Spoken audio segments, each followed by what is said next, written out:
Hello po mga guys, mayong buntag sa inyong tanan din so yun, welcome back to my YouTube channel and official vlog. So yun for today's video po mga guys, pupunta po tayo dun sa ating trabaho. So yun kasi po medyo matagal na rin po tayo hindi nakapasok, higit mga 4 na araw. So yun, kamustahin po natin kung ano na po yung update sa trabaho natin dun sa bukid, kasi po yun, hindi nga tayo nakakapasok. So andito po ako ngayon sa may ginawang bagong kalsada. So yun, makikita nyo ang lapad ng kalsada, mga higit 2 lanes lang siya, pero mayroon siyang patuloy na mga 150 cm yun. So yun, time check po 6:35 in the morning. So yun, papunta na po tayo dun. So tara, let's go.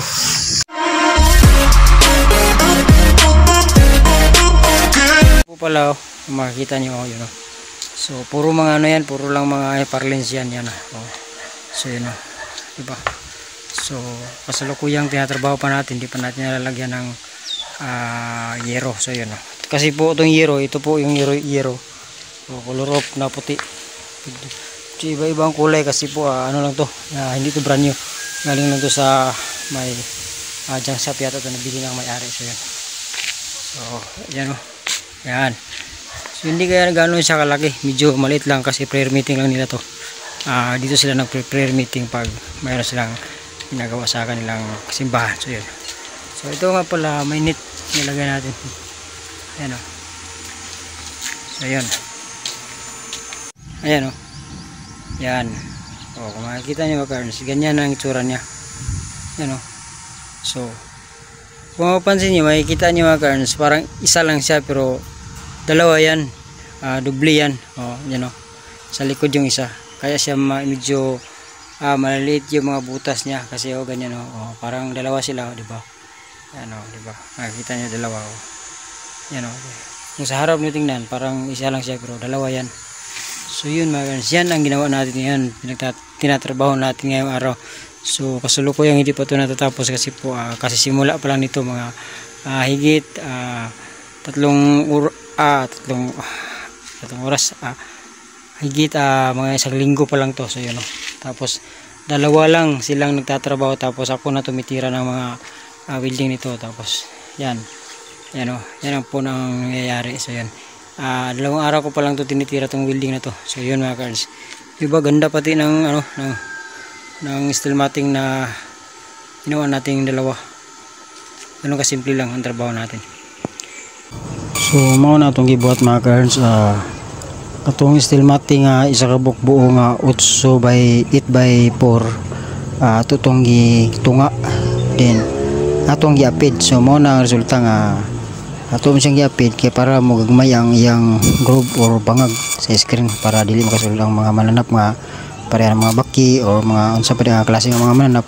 So mao na tong gidoble para mo gamay ang iyang bangag sa mong screen, di ba? So yun ang atong gibuhat para ligon siya din, dili siya mubulag atong giwinding. So wala lang ginato tanan kanang giwinding tanan gid kada kutob sa yang angle, bali lakang lang para ligon siya, dili siya mubulag. So yun mo na itong gibuhat sa atong trabaho karon kay kini nga lugar meeting area man sa ining ang atong gibuhat, meeting area man atong gibuhat kay dili man sila mag meeting kung na sila mga baton sa ilang simbahan o na sila mga istoryahan. Diri sila mag meeting place kay kini nga lugar medyo mingaw na ni nga lugar kay layo na ni sa syudad. So naa nita sa bukid, medyo sa libunan na ni nga lugar. So Cagayan pa man ang Cagayan pa man. So mo ni kita may nagtrabaho ani. So yan, kay mo man natong trabaho, proud dito sa atong trabaho bilang construction po kita.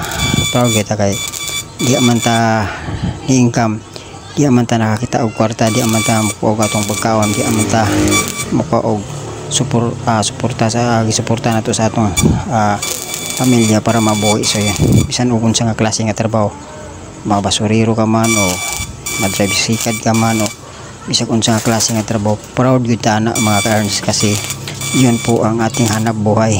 Yan ang nagbibigay sa atin ang lakas para tayo mabuhay at patuloy pa tayong lumalaban sa agos ng ating buhay. So yun mga karns. So yun mga karns, habang nagsimula na tayong maglagay ng yero,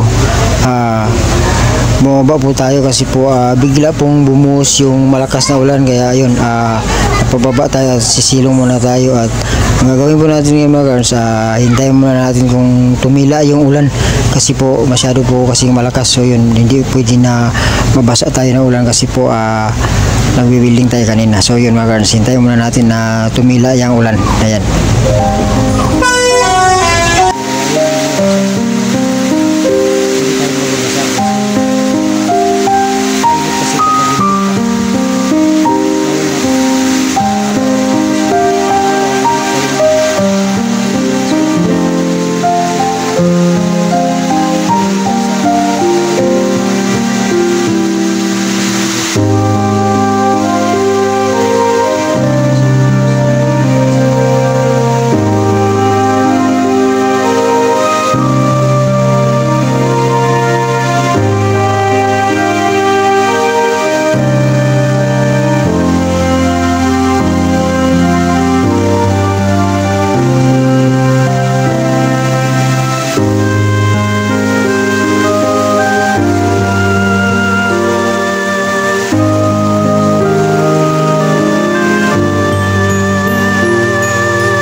So yun mga karns, magsisimula na sana dapat tayo ng paglagay ng yero kasi medyo wala ng init at hapon na rin, pero naproblema tayo po, bumaba tayo kasi biglang bumugso yung ulan, biglang bumagsak at malakas na malakas. So yun, bababa tayo para hindi tayo mabasa kasi nagwi-welding tayo kanina.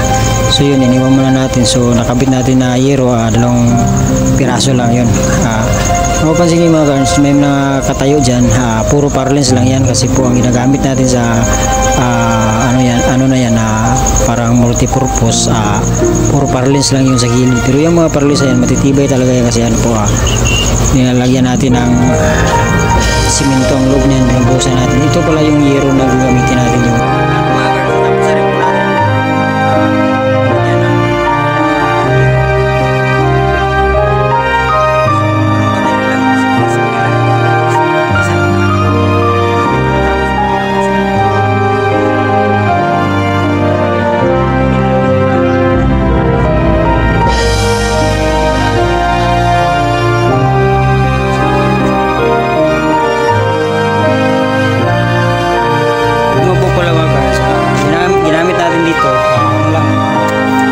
lang, tapos binuksan natin ang simento para matibay siya. Ito po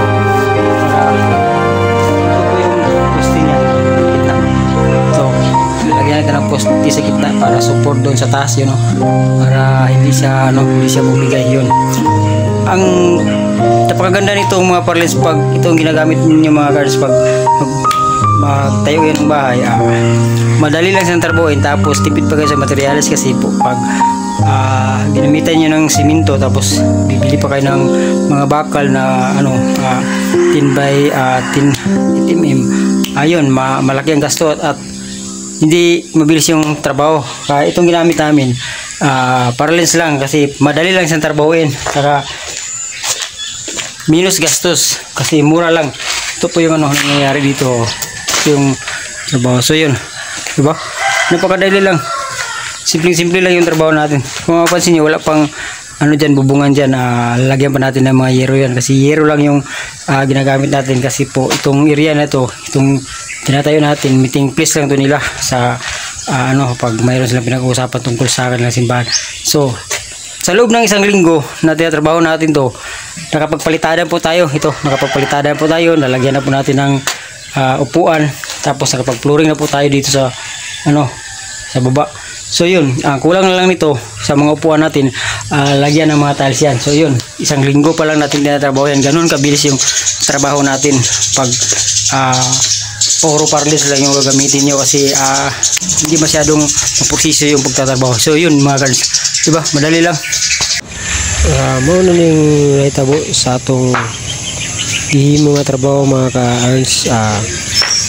Ato nang na tiles ang kining flooring sa iyang bangko, ug ato na pong napinturahan ang mga parlins o mga kining epoxy.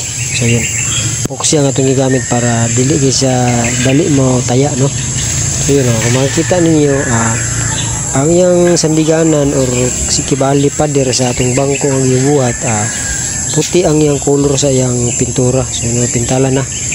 Oh, di ba? So, grabe kay paspas kay atong trabaho. Ato lang ning ato gining pupusan og trabaho kay gamiton naman kay nigid sa tagiya ning maong mga ilang meeting area, you know. Kung makikita niyo So mao to atong trabaho mga karns, napintala na siya din, tawran na siya tiles ang bangko. So kamay lang kulang, mahumanag siya. So yun mga karns, hanggang diring sa tama na akong video. So kung gusto niyo po yung aking video po to, display support to my YouTube channel and official vlog, at maraming salamat po at God luck po sa inyong lahat. Bye bye.